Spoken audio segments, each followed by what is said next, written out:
I thought this was quite a funny way to start. We are on to chapter 6 of Sansûkh already.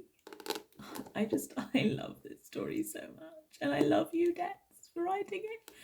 And yeah, I hope people are liking how it's going so far. My singing, the last one, might have broken all your eardrums. Who knows? But yeah, we are getting further into the story. We are not anywhere yet near the War of the Ring, which I can't wait for, but exciting. Yeah. Without further ado, not how you say it. Chapter 6. Thorin kept his word. He visited the chamber every day. Bilbo kept on with his life, busily pottering around his little hobbit hole and garden, blithely unconcerned with what his neighbours thought of him. He lent his mithril shirt to a museum, although hobbits called it a matham house. From what Thorin could understand, a matham was something that was meant to gather dust. Interesting, but impractical. A mithril shirt. Impractical. He shook his head at the ridiculousness of it. Truly, hobbits were preposterous little creatures. Erebor underwent several ferocious winters. The restoration slowed to a halt as Dáin fed all their efforts into keeping the mountains supplied and warm. Dwalin redirected his tireless guild campaign into organising foraging and hunting schedules, and Bombur spent hour after hour in the marketplace ladling out bowls of soup and thick hunks of bread to all and sundry. Oin, poor fellow, threw up his hands in disgust at the new onslaught of illnesses and threatened to retire. Nori's leg gave him a great deal of trouble in the biting cold, and he complained vociferously to anyone who would listen. Gimli was immensely proud when his beard finally reached a respectable length. He kept it tied into 2 workman-like braids, his thick moustache plaited into it. His hair he kept back in a queue at most times, preferring not to fuss with it, though on special occasions he brought out the golden barrel clasp his grandfather had made. 7 years after the final departure from Ered Luin, Bifur woke up in the halls of Mukhuh. Thorin waited outside the welcoming sepulchre, Fili and Kili by his side. The miner had been steadily declining ever since the Battle of 5 Armies, and it was remarkable that he had lasted so long. A testament to dwarven durability, Thorin supposed. It had been hard to watch. Towards the end, Biff had been barely present, drifting away to some distant place where no one, not even his cousins, could reach him. His words had disappeared, as had his ikhuzh. He placidly followed where he was guided, and he had to be helped in everything, in dressing, in feeding, in washing. Yes, it had been painful to watch. His parents Kiffer and Bomrys and his uncle Bomfur, the father to Bofur and Bombur, were greeting him, and Thorin wondered how that worked. Did Mahal let you know in some way, or had they discovered it as Thorin had, peering through the waters of Gimlin's Aram? Eventually the door opened and Fili looked up. "He's here," he said, gripping onto Thorin's hand. "Shh," Kili said, and Thorin shot them both a look. "Allow him some space," he said sternly. It had been 10 years, but he still recalled how disoriented and overwhelmed he had been. He has just met our Maker and his parents, and will be... "Zabadâl belkul!" cried a joyous voice, and Thorin was rudely interrupted by a heavy, entirely naked body slamming into him and bowling him over. "Zabadâl belkul, Melhekhel!" "Bifur," Thorin managed, spitting out white and black streaked hair. "Bifur, calm down." "Turgizu?" Bifur grabbed Thorin's shoulders and smashed their heads together. Thorin reeled, stars sparking before his eyes. "Ah! Stop! Wait! Abbad, Sakhab!" Bifur crowed and then patted at Thorin's face. "Ah, Melhekhel, Thorin's Abbad, Sakhab at you. I never thought I'd see you again and so unchanged. Why, you could skin me with that glare. It's a body good to see it."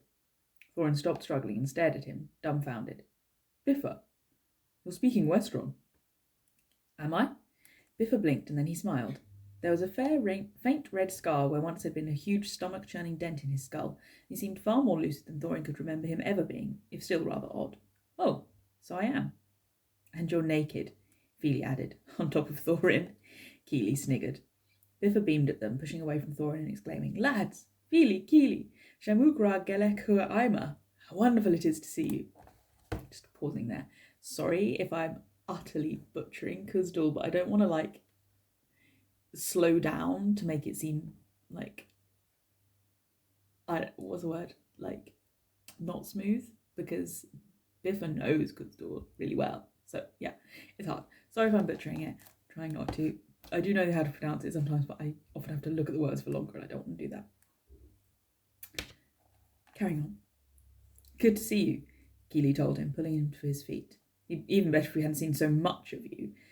Feely mumbled. Biffa simply laughed and tugged the boys into a hug, throwing his arms around their necks and holding on tightly. Thorin pushed himself up and rubbed his forehead.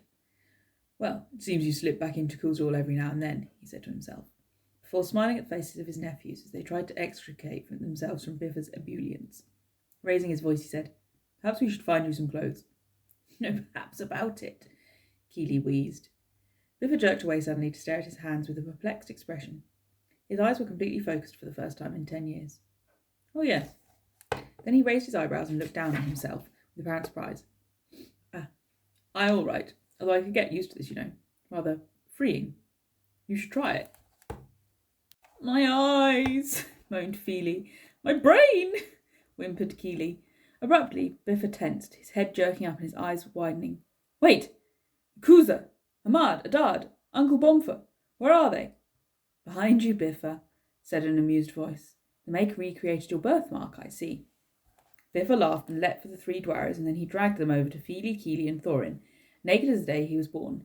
Here now, Mama, Papa, Bomfa, this is my king. Thorin, this is... I know them, Biffa, Thorin said, and gingerly patted the dwarf on his bare shoulder. I met them before you woke. I hit his majesty on the arm for taking my boy and my nephews on such a ridiculous quest in the first place, muttered Kiffer. We should get you fed, my little magpie, said Bomrese in her soft, withdrawn voice, shaking her head as she smoothed her hands over Biffa's face and beard. She was a thin, quiet, black-haired dwarradam, with large dark eyes and work-roughened hands. She bore little resemblance to her younger brother, Bomfa, with his creased and beaming smile and his loud, jolly laugh. Hold still now, dearest. Kiffer chuckled. We need to put something on you before Mahal changes his mind. Food, Biff said quizzically, as he allowed his father to pull the shirt over his wild hair. His mother brushed it away from his face gently, her fingers lingering over the little red line on his forehead. We can eat here. Somehow I don't really think eating happened in the halls of my ancestors. Aye, we eat, Thorin said, trying and failing to repress a smile. There's food and plenty of it. Oh. Biffa frowned for a moment, then he brightened. They're flowers. You idiot! Dáin groaned as he shut the door behind him and threw the crown into the corner of the king's antechamber. Thorin stalked after him, incandescent with fury. You absolute idiot! He snarled again. The gold is cursed, Dáin, you utter naive fool. And he gave it to that grasping, oily, despicable man. What did you think would happen? The door flew open and Dwalin stormed in, followed by Oin. You idiot! He thundered. That's our king, Oin muttered. You idiot, your majesty, snarled Dwalin, teeth snapping around the words. No, Oin, Dáin said wearily. He's only saying what you're both thinking. Oh, for Mahal's sake. Oh. Wrong voice? Sorry? Let me say that again. Oh, for Mahal's sake, get your bloody trumpet, Dwalin hissed before rounding on Dáin again. What did you think you were doing? That man was touched with the dragon sickness. Any fool could see it. I was honouring our agreements, Dáin said with a sigh, rubbing at his forehead. I gave it to Bard in good faith. And he gave it to the master of Lake Town in good faith, who ran off with it in bad faith. Dwalin folded his arms over his chest and glared at Dáin. Thank you, Thorin said, throwing up his hands in disgust, and then he turned to glare at Dáin as well. What would you have done, eh? Dáin said through gritted teeth. We needed that goodwill. Not up to us what Bard does with his possessions. Those were the valued and cherished works of our ancestors, Oin said stiffly. My great-grandfather Borin made that helm. Now it's lost out in the waste somewhere and will not ever be seen it again. Once again, Thorin felt the yawning pit of guilt open up in his belly. Always it comes down to the gold, he said bitterly. Always about the gold, echoed Dwalin, his brows knitting and his face like a thundercloud. Our heritage is the gold, and the gold is our heritage, and we cannot separate the two. You wore it when the dwarves of the Grey Mountains faced the Cold Drake. We cannot make its like any more. We've lost the skill, mourned Oin. Well, it's gone, Dáin said brusquely, and we'd better get used to the idea. It was gone when we gave it up to Bard. We should ne'er have given up Borin's helm, muttered Oin, lifting his chin. Aye, Dwalin rumbled. That was no mere pile of trinkets. I was forced to give up the armour forged by my own great-grandfather, Dáin the first of that name, killed by that self-same Cold Drake, said Dáin steadily. It is all we have left of a great king in a bygone era, but I relinquished it. You're not alone in this. I hear and understand you. I know it isn't just a pile of trinkets. I know it isn't greed or the gold sickness that's making you come in here and shout at me. I had Gloin and Balin roaring at each other for weeks over this. 1/14th share, cousin. It is a vast amount. No matter how we tried to carve it, we could not avoid parting with some of our more precious artifacts. Did they demand more? Asked Dwalin, his glare intensifying. Nay, barufûn. There's enough of us now to withstand even 2 armies, Dáin said with a wry glance up at him. There'll be no sieges at the mountain in these watchful days.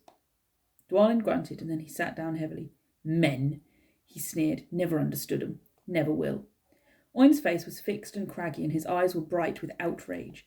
That gold is our inheritance and identity and culture and history, given shape and form, he said fiercely, shaking a fist towards the south.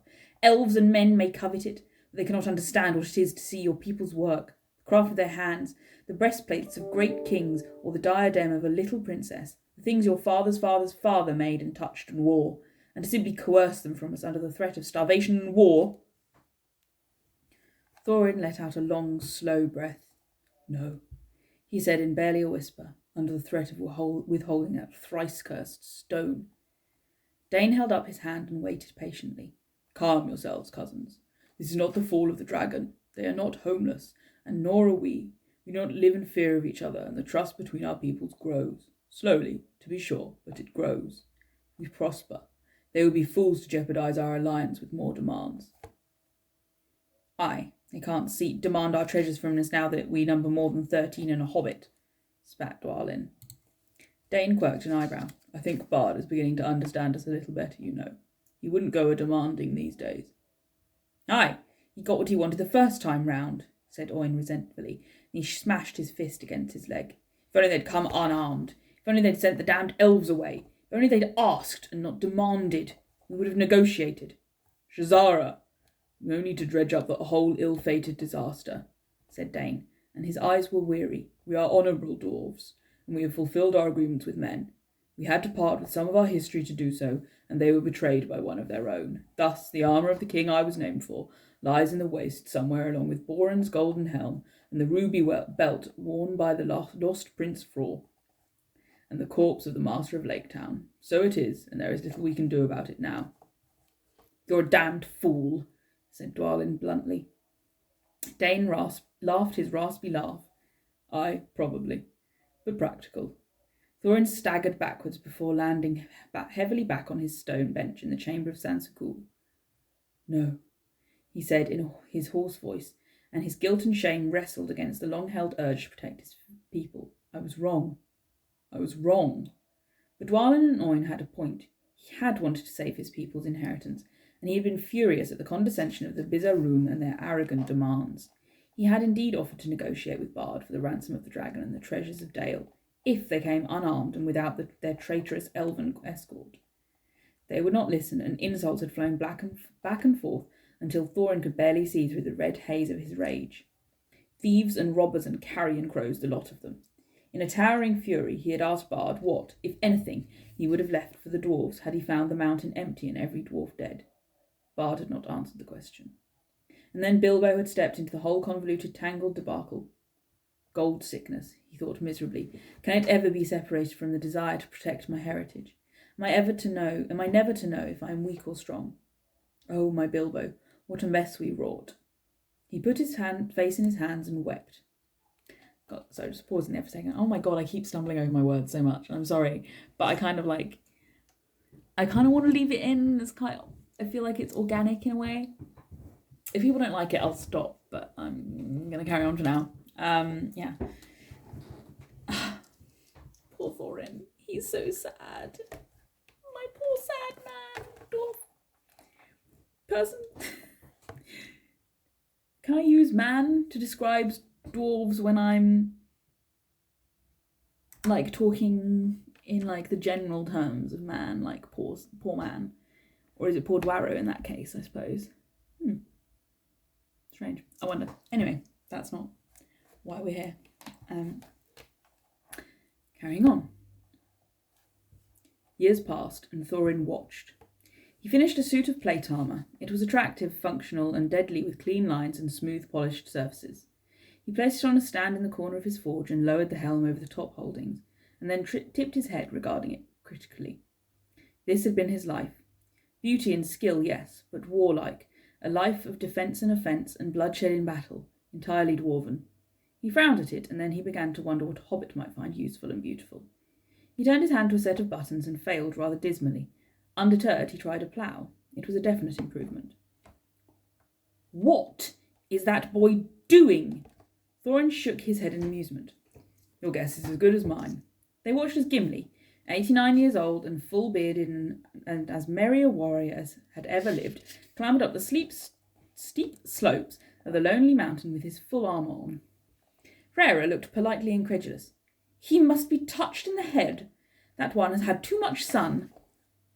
"He's a fine young Dwaro," Thorin said, and then he wondered why he felt the need to defend him. Surely he hadn't become so fond of the lad. "Fine young Dwaro or not, he's going to get sunburnt," she predicted. She was not wrong.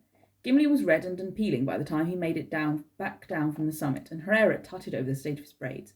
"Terrible," she said disapprovingly. "Look at that. Has the boy never used hair oils in his life?"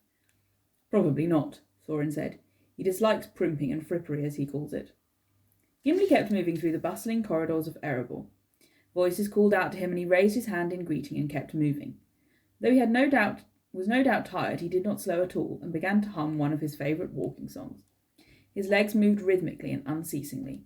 Finally, he began to slow outside a crooked sign shaped like a six-pointed star, emblazoned with a pair of crossed hook-pointed knives. Beyond the sign was a stone courtyard full of scattered tables, and dwarves scurrying between them carrying platters with tankards of foamy ale. A cheer greeted Gimli as he neared one table in particular, where approximately 7 rowdy young dwarfs, all under a century old if they were a day, sat chattering and drinking. Picks, hammers, and tools sat scattered and propped around them, and many faces were covered with grime. "Is this really appropriate behaviour from the line of Durin?" said Freyra. "Tsk, dreadful place. Tell him to leave, Thorin dear." "It's a tremendously appropriate place," Thorin told her, folding his arms and looking out over the tired and happy faces of his people, relaxing and making merry. He could feel the corners of his mouth uplifting the very slightest amount. After 27 slow, painstaking years of rebuilding and privation, harsh winters and hard work, his people made merry in the halls of Erebor. Freyra pursed her lips. "Very well," she said finally. "I'll reserve judgment, but mark my words, young Gimli had best behave himself." "So, my friends," Gimli said, and rubbed his hands together. "So, I was the first to make the summit and back. Where are my winnings?" The group of young dwarfs lounging on the benches of Nori's tavern looked up. "Is Loney not with you?" one said. Gimli shrugged. "I beat him.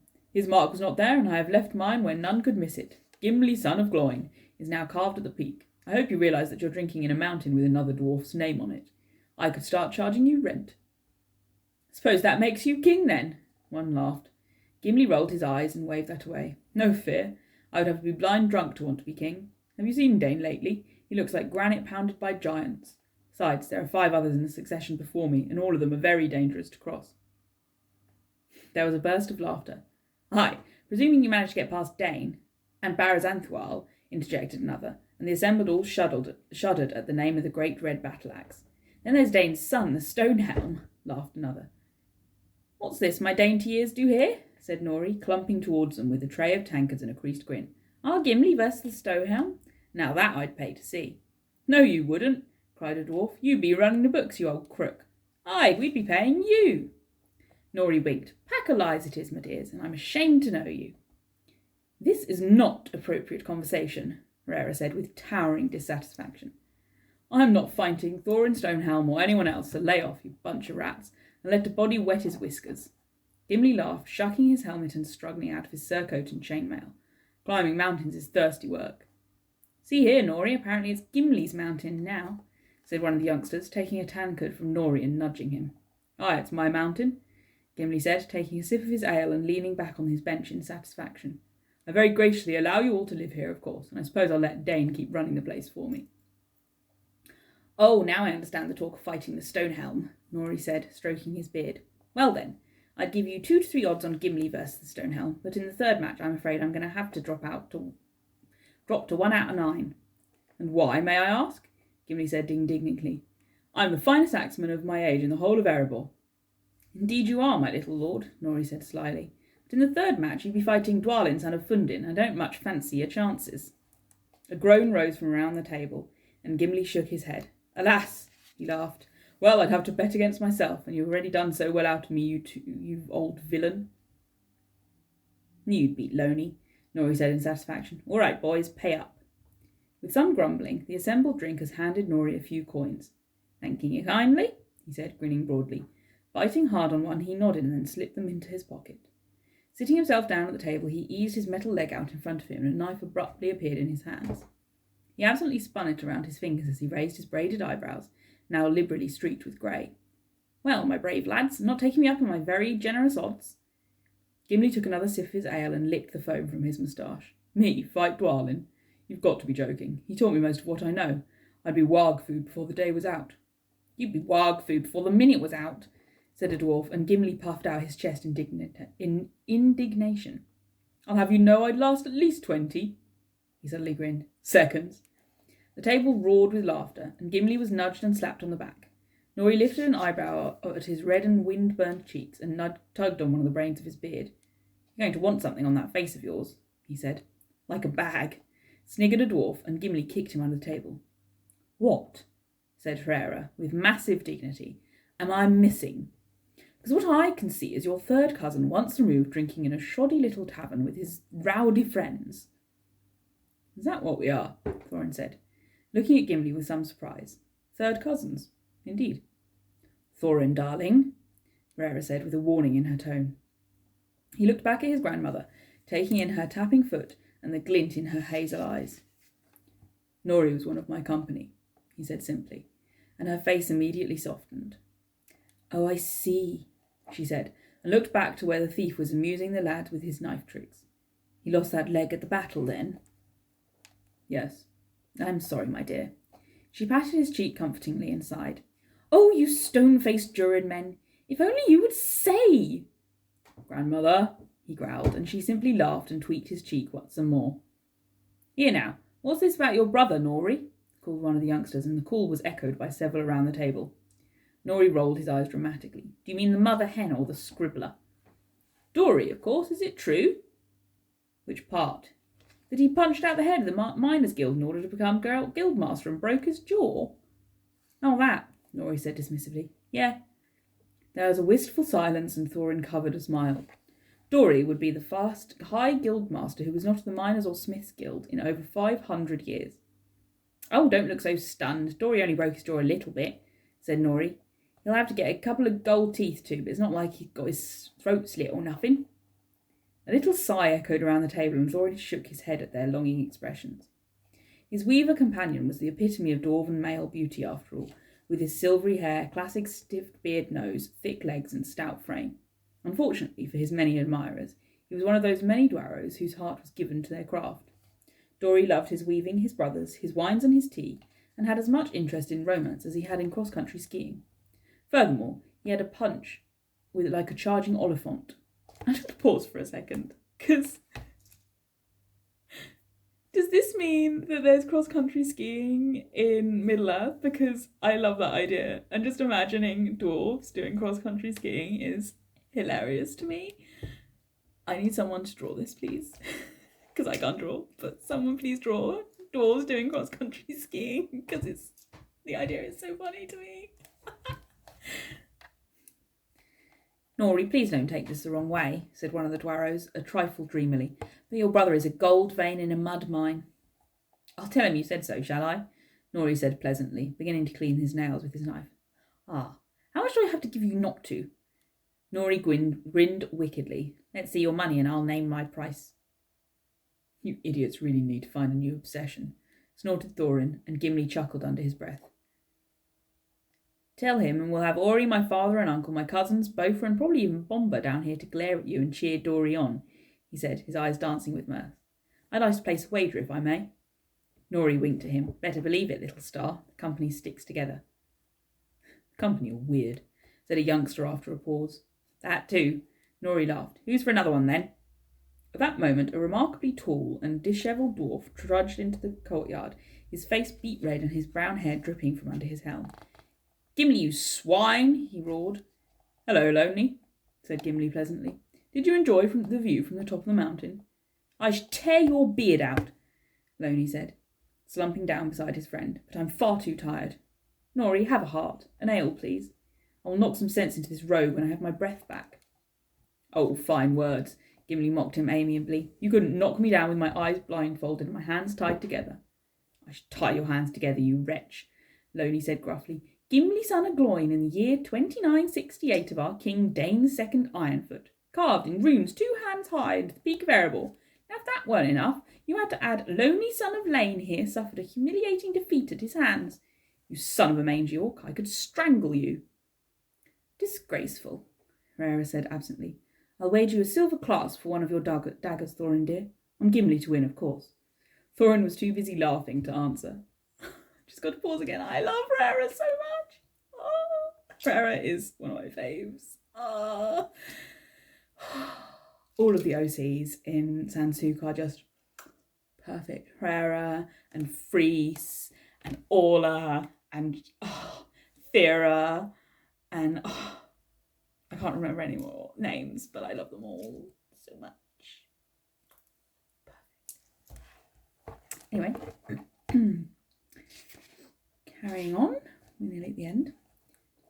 Well, my friend, Dwalin said gruffly to his reflection, tugging at his grey-streaked beard. Today I'm finally older than you.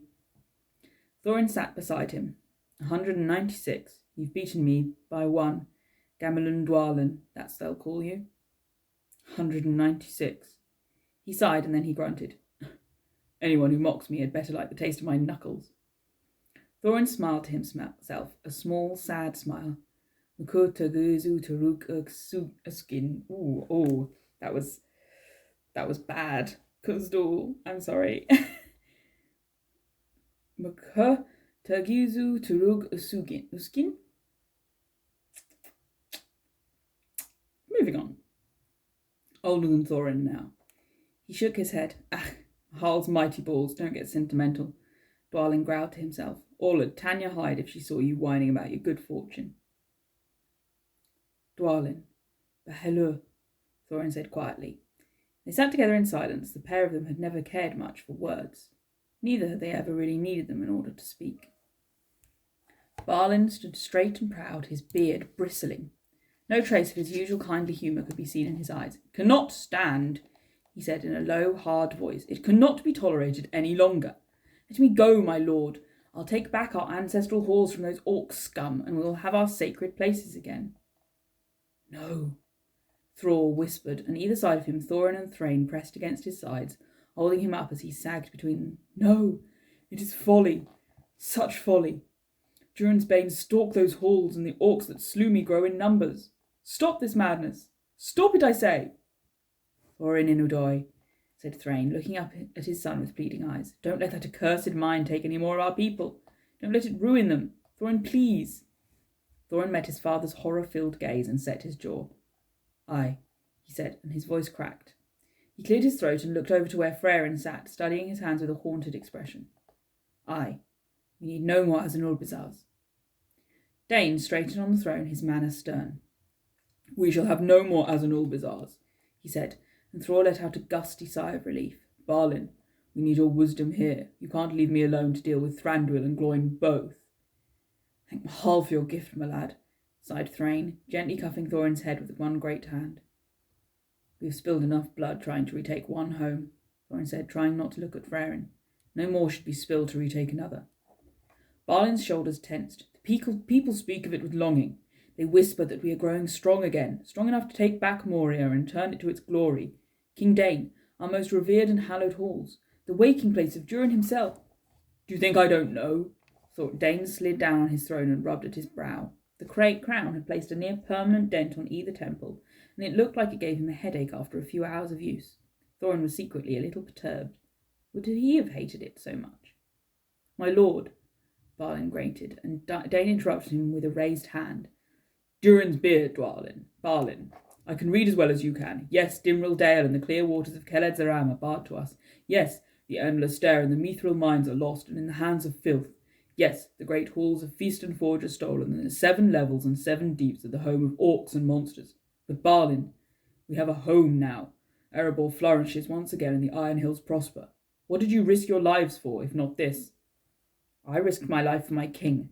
I risked my life because he called, Dwalin said, drawing himself up and speaking with quiet authority. Now I understand why he wished for this, why he had no other choice. It is a horror that cannot be tolerated, and a shame upon us all. Dáin sighed. I am not that king. Thorin's hand tensed on Thror's arm. I did not have the chance to be your king, Dwalin, he muttered. I was a warrior first, a soldier who led his people in exile. Statecraft, politics, treaties, compromise, diplomacy. I never practiced any of these. Dáin knows more of kingship than I ever did. Listen to him, not to the memory of my vain pride. Moria is a glittering trap, a fool's hope. Do not do this. Thror shook with anger and long-remembered horror. Do not do this, son of Fundin, he echoed in a rasping voice. Dáin slammed his hand against the armrest of the throne. If the people whisper of Moria with longing, then they also speak of it with dread. It is barely 170 years since the head of Thror was thrown at Nar's feet. Barely 170 years since the devastating war between orcs and dwarves, and damned if we haven't fought another great battle since. Do you suppose that we might see at least one generation die peacefully in their beds? He demanded. Dwalin's lips tightened until they were white as his beard. No dwarf would choose such a death. And yet I would see it happen, Dáin said. Mahal's bloody hammer, Dwalin. We have a home, and yet our numbers grow only slowly. No, Dwalin, son of Fundin, I will not approve of dwarves throwing their lives away.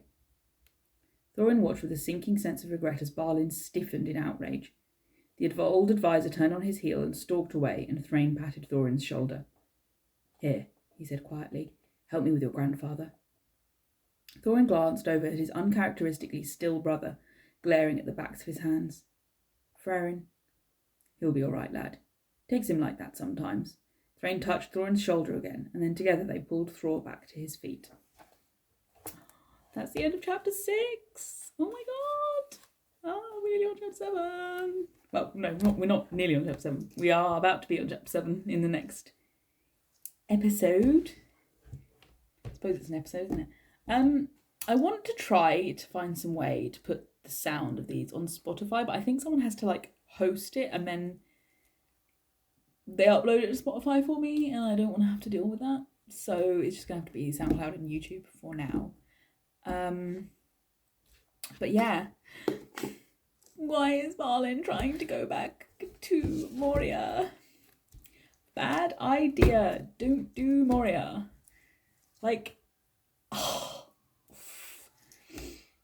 Honestly, though, I often don't read canon compliant fics in any fandom I'm in, especially Lord of the Rings and Harry Potter, because everyone dies. I'm why would I want to read everyone dying? But Sansûkh is just so perfectly done, and it's completely canon compliant, obviously, apart from the romances that, let's be honest, were basically canon but weren't actually canon. But it's so well done that, and because you get to see the dead dwarves, it doesn't feel sad when someone dies. In a way, you almost want someone to die because you want them to go to the halls and then be with everyone else. You're oh, yes, if they die, then they get to go, be in the halls with Thorin and Fili and Kili and just, watch. Which is so ridiculous, but I love it. Anyway, that was chapter 6, and the next one will be chapter 7. I will see you then.